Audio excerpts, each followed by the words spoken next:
ओम शांति। आज है 16 अगस्त, शिव बाबा की साकार मुरली। बाबा कहते हैं, मीठे बच्चे, तुम्हें पवित्र रहने का व्रत लेना है।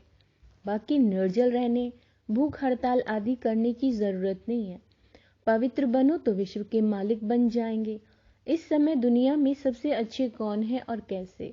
बाबा कहते हैं, इस दुनिया में सबसे अच्छे हैं गरीब, क्योंकि गरीबों को ही बाबा आकर मिलते हैं। साहूकार तो इस ज्ञान को समझेंगे ही नहीं। बाप तो है ही गरीब निवास, गरीबों को ही साहूकार बनाते हैं। गीत है आज के इंसान को। ओम शांति। बच्चों ने गीत सुना। यह दैवी प्यार जिसको ईश्वरीय प्यार कहें। अब ईश्वर प्यार सिखलाते हैं कि कैसे एक दो को प्यार करना चाहिए। भारत में कितना सच्चा प्यार था जब सचखंड था। सचखंड किसने बनाया था? सतगुरु, सत बाबा, सत टीचर ने।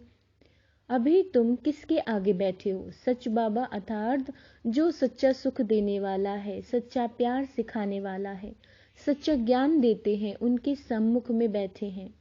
झूठ खंड में तो सब झूठ है। गाया भी जाता है कि सत्य का संग करो। सत्य तो एक ही है, असत्य अनेक हैं।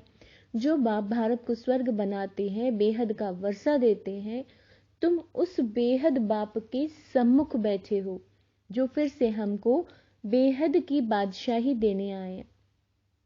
बाबा कहते हैं, सत्य बाबा एक ही है, जिसके संग से तुम विश्व के मालिक बनते हो। भक्ति में पहले पहले एक ही शिव बाबा की सच्ची सच्ची भक्ति होती है। उसको ही सच्ची अव्यभिचारी भक्ति कहा जाता है। बाबा बैठ तुम बच्चों को सारे चक्र का ज्ञान सुनाते हैं। पहले पहले एक शिव बाबा की भक्ति थी, जिसको अव्यभिचारी भक्ति कहते थे। फिर बाबा कहते हैं, फिर अभी ज्ञान भी तुमको सच्चा सुनाते हैं, झूठी भक्ति से छुड़ाते हैं। सच्चे बाबा द्वारा तुम ज्ञान सुन रहे हो। तुम जानते हो ये सत्य का संग हमको स्वर्ग में ले जाएगा। सच्ची संग से ही बेड़ा पार होता है, और जो झूठा ज्ञान सुनाते हैं उससे बेड़ा गर्ग होता है। उसको अज्ञान कहा जाता है। सच्चा ज्ञान सिर्फ बाबा ही सुनाते हैं। तुम बच्चे सारे चक्र की हिस्ट्री ज्योग्राफी को समझ गए हो, तो यह सच्चा सच्चा बाबा, सच्चा सच्चा टीचर है। सतयुग में भी सच्चा बाप कहेंगे, क्योंकि वहां झूठ होता ही नहीं। ईश्वर को सर्वव्यापी नहीं कहते। झूठ तो तब शुरू होता है जब झूठ बनाने वाले 5 विकार आते हैं। अभी तुम बच्चों की बुद्धि में है यह हम बेहद के निराकार बाप के सम्मुख बैठे हैं।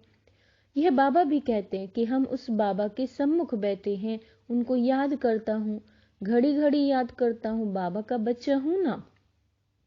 तुमको तो इस साकार को छोड़ उनको याद करना है। हमारे लिए एक ही बाबा है। तुम्हारे लिए थोड़ी अटक पड़ती है। मुझे क्यों अटक पड़ेगी? तुम्हारी नजर इस पर जाती है, मेरी नजर किस पर जाएगी? मेरा तो डायरेक्ट शिव बाबा से कनेक्शन हो गया। तुमको शिव बाबा को याद करना पड़ता है। इस साकार को क्रॉस करना पड़ता है कि यह याद ना पड़े, मेरे लिए तो एक बाबा ही है। तुम्हारे सामने 2 बैठे हैं, हमारे सामने तो सिर्फ एक ही है। मैं उनका बच्चा हूँ, फिर भी निरंतर याद नहीं कर सकता हूँ, क्योंकि बाबा कहते हैं तुम कर्म योगी हो। तुम्हारी बुद्धि में सारा चक्र फिरता रहता है। सतयुग त्रेता में इतने जन्म पास किए, फिर इतने जन्म लेते लेते 84 जन्मों का चक्र पूरा किया। हिसाब है ना। अब कलयुग का अंत आ गया है, फिर आगे नया चक्र फिरेगा। हिस्ट्री ज्योग्राफी फिर से रिपीट होगी। सतयुग में कौन थे, कहां पर राज्य करते थे, यह भी तुम जानते हो कि सारे विश्व पर देवता ही राज्य करते थे। अभी तो कहेंगे तुम हमारी हद में नहीं आओ, हमारा पानी ना लो। बाबा तो बेहद का मालिक है। बाबा कहते मुझे याद करो। यह बाबा नहीं कहते, इन द्वारा साकार बाबा तुम आत्माओं को कहते मुझे याद करो, तो तुम कभी रोगी और बीमार नहीं होंगे। यहाँ तो बाबा बच्चों को पैदा कर बड़ा करते हैं, फिर अचानक अगर वो मर जाते हैं, शरीर छोड़ देते हैं, तो सब कितने दुखी हो पड़ते हैं। फिर तो शरीर निर्वाह अर्थ खुद ही सर्विस करनी पड़े। यह तो है ही दुखधाम। बाप तो तुम्हें कोई तकलीफ नहीं देते, सिर्फ कहते हैं मुझे याद करो, तो विकर्म विनाश हो जाएंगे। बाप को और वर्षे को याद करो। बच्चा जानता है कि बाप से हमको वर्षा मिलना है, तो भी अपना धंधा दूरी जरूर सीखते हैं। वर्षे के लिए बैठ तो नहीं जाएंगे, बाकी सिर्फ जो राजाई में जन्म लेते हैं वह वर्षे के लिए बैठते हैं। बहुत दान पुण्य करने से राजाई घर में जन्म मिलता है, राजाई ही संभालनी पड़े। वह राजाएं तो पतित हैं, अब तुम्हें पावन राजाओं के पास जन्म लेना है। लक्ष्मी नारायण के घर में व सूर्यवंशी राजाई में जन्म लेना है। वहां कोई भी प्रकार का दुख नहीं होता, सभी दुखों से छूट जाते हैं। बाबा आकर धीरज देते हैं, अभी यह अंतिम जन्म है, तुम्हारी तो जन्म जन्मांतर से ये हालत होती आई है। बच्चे गिरते ही आए हैं, दुखधाम है, सुखधाम कहाँ से आए। यहाँ तो दुख बहुत है, सुख अल्पकाल का है। भल बड़े बड़े आदमी हैं, उन्हों को भी दुख ही दुख है। इस समय जो गरीब हैं वो सबसे अच्छे हैं। बाबा आए ही है गरीबों को साहूकार बनाने। दान भी गरीबों को करना है। सब साधारण है ना, बाकी जो लखपति हैं जिनके पास करोड़ों रुपया है, कितना भी उन्हें समझाओ फिर भी अपने धन की इतनी मगरूरी रहती है। बाबा कहते हैं ऐसे को क्या धन देना, मैं तो हूं ही गरीब निवाज। ऐसी कन्याएं माताएं ही ज्ञान लेती हैं। कन्या का कितना मान है, सब उसे पूछते हैं, फिर शादी करने से पुजारी बन जाते हैं। हम आधा कल्प पूज्य फिर आधा कल्प पुजारी बने।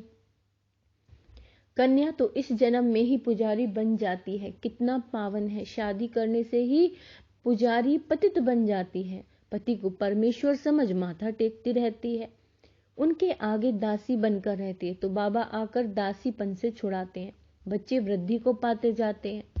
तुम समझा सकते हो कि हम प्रजापिता ब्रह्मा के बच्चे शिव बाबा के पोत्र हैं, उनकी मिल्कियत पर हमारा हक लगता है। उनकी मिल्कियत है बेहद की, विश्व का मालिक बनाते हैं। उनका फरमान है बच्चे मामी कम याद करो तो मैं सत्य कहता हूं तुम नारी से लक्ष्मी बन जाएंगे। इसमें कोई व्रत रखना नहीं है, भूखा नहीं रहना है। आगे तुम बहुत व्रत नेम रखते थे, 7 रोज खाना नहीं खाते थे, समझते हैं व्रत वगैरह रखने से कृष्णपुरी में चले जाएंगे। बाबा कहते हैं वह तो हट से भूखे रहते हैं। तुम बच्चों को तो कुछ भी भूख हड़ताल आदि नहीं करना है। हाँ, तुमको पावन बनने की हड़ताल करनी है, हम सबको पावन बनाएंगे, तुम्हारा धंधा ही यह है। बाकी निर्जल रहना, खाना नहीं खाना, इससे कुछ होता नहीं है। तुम सिर्फ पवित्रता की प्रतिज्ञा करो। माताओं को पति के मारने से बहुत दुख होता है, उन्हों को जाकर समझाना चाहिए कि अब पतियों का पति आया हुआ है। वह कहते हैं सिर्फ मुझे याद करो तो स्वर्ग के मालिक बन जाएंगे। यह तो पतियों का पति बापों का बाप है। बाबा कह रहे हैं पति मर जाए तो स्त्री को ज्ञान समझाएं। शिव बाबा से सगाई करानी चाहिए, समझाना है कि तुम रोती क्यों हो, सतयुग में कोई रोते नहीं है, यहाँ देखो सब रोते रहते हैं। भारत में सच्चा देवताओं का राज्य था, आज तो एक दो को मारते कूटते रहते हैं। असुरी राज्य है ना। लक्ष्मी नारायण का चित्र बहुत अच्छा है, इसमें सारा सेट है। त्रिमूर्ति लक्ष्मी नारायण राधे कृष्ण भी हैं। यह चित्र भी अगर कोई रोज देखता रहे तो याद रहे कि शिव बाबा हमको ब्रह्मा द्वारा ये बना रहे हैं। घर में भी छोटे छोटे बोर्ड लगा दो। बेहद के बाप को जानने से तुम 21 जन्मों के लिए स्वह राज्य पद पा सकते हो। धीरे धीरे बहुत मनुष्य बोर्ड देखकर तुम्हारे पास आएंगे। तुम रूहानी अविनाशी सर्जन हो। रूहानी बाबा कहते हैं रूहानी सर्जरी का कोर्स पास कर रहे हो, बोर्ड लगाना पड़ेगा। बोलो इस बाप को याद करने से तुमको बेहद की बादशाही मिलेगी। बाबा ने प्रश्न बहुत अच्छे लिखे हैं। बाबा के कितने रूहानी बच्चे हैं। बाल बछड़े वाला है ना, इसमें भाई बहन दोनों आ जाते हैं। बाबा के पास आते हैं तो समझाता हूँ कितने बीके हैं, कितने बछड़े वाला हूँ। बच्चे वृद्धि को पाते जाते हैं। तुम समझा सकते हो हम भाई बहन हैं, विकार की दृष्टि जा नहीं सकती। और बाबा कहते हैं देह सहित देह का झूठा संबंध छोड़, मुझे याद करो तो तुम पावन बन जाएंगे। तुम अंजाम भी करते आए हो, मेरा तो एक बाबा दूसरा ना कोई। बुढ़िया भी ये 2 अक्षर याद कर ले तो बहुत कल्याण हो जाए। हमने 84 जन्म लिए हैं, अभी हम ब्राह्मण बने हैं, फिर देवता, क्षत्रिय, वैश्य, फिर शूद्र बनेंगे। बाबा कहते हैं ब्राह्मण जरूर बनना है और बनेंगे भी जरूर। कल्प पहले मौफिक ढेर के ढेर बनेंगे। अभी ब्राह्मण बच्चे जो विलायत आदि तरफ हैं वो भी निकल आएंगे। याद तो करते रहते हैं। बाबा कहते हैं अपने कुटुंब परिवार में रहते अपने आप को आत्मा समझो। शिव बाबा का पुत्र अपने को समझो। हम ब्राह्मण सुदेवता बनेंगे। कलयुग में मनुष्य हैं, सतयुग में बनेंगे देवताएं। कलयुग में सब असुरी मनुष्य हैं। अभी तुम दैवी संप्रदाय के बन रहे हो। यह बाप ही बतलाते हैं, दूसरा कोई बतला ना सके। बाबा कहते हैं इन वर्णों को कोई जानते ही नहीं है। तुम ब्राह्मण ही नॉलेज समझा सकते हो। जब तक कोई तुम बी के द्वारा ज्ञान ना लेवे तब तक समझ नहीं सकते। तुम ही दे सकते हो। इसमें बड़ी, बाबा कहते हैं बड़ी दिल, बड़ी साफ दिल चाहिए। दिल साफ मुराद हासिल।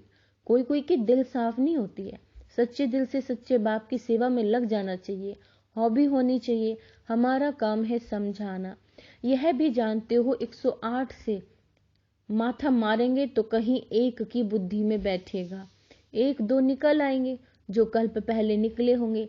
बीके बना होगा वही आएगा। थकना नहीं, तो मेहनत करते रहो, कोई ना कोई निकल ही पड़ेगा। कहीं भी जाओ, मित्र संबंधियों के पास जाओ, शादी में जाओ, हर एक के कर्म अनुसार राय देनी चाहिए। बाबा कहते हैं मुख्य है पवित्र रहने की बात।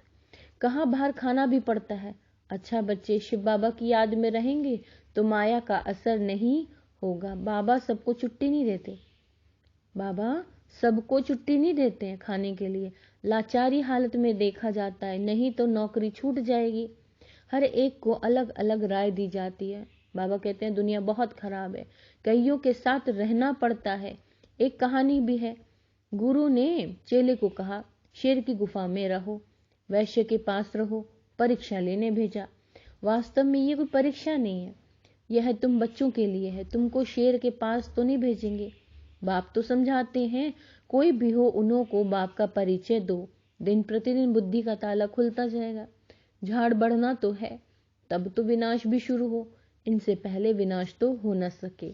यहाँ तो राजधानी स्थापन हो रही है। बाबा कहते हैं सिर्फ मुझे याद करो। अच्छा मीठे मीठे सिक्के लदे बच्चों प्रति मात पिता बाप दादा का याद प्यार और गुड मॉर्निंग। रूहानी बाप के रूहानी बच्चों को नमस्ते। हम रूहानी बच्चों के रूहानी बाप दादा को याद प्यार गुड मॉर्निंग नमस्ते मीठे बाबा। धारणा के लिए मुख्य सार है, नॉलेज को धारण करने के लिए दिल बड़ी साफ होनी चाहिए। सच्चे दिल से बाबा की सेवा में लग जाना चाहिए और सेवा में कभी भी थकना नहीं है। दूसरा है वायदा करना है, मेरा तो एक बाबा दूसरा ना कोई। देह के सब संबंधों को, सब झूठे संबंध है ना, एक से सर्व संबंध जोड़ने। गरीबों को ज्ञान धन का दान देना है। वरदान भाग्य और भाग्य विधाता की स्मृति से सदा खुश रहने और खुशियां बांटने वाले सहज योगी भव। संगम युग खुशियों का युग, मौजों का युग है, तो सदा खुशी में रहो और खुशी ही बांटते रहो। भाग्य और भाग्य विधाता सदा याद रहे। बाप मिला है, सब कुछ मिला, यह स्मृति ही सहज योगी बना देगी। दुनिया वाले कहते हैं कि कष्ट के बिना परमात्मा नहीं मिल सकता, और आप कहते हो घर बैठे बाबा मिल गया। जो सोचा नहीं था वो मिल गया, खुशियों का सागर मिल गया। इसी खुशी में रहो, यह भी सहज योग है। स्लोगन है बुद्धि शुद्धि और विधि पूर्वक कार्य करने वाले ही सच्चे ब्राह्मण हैं। अच्छा ओम शांति।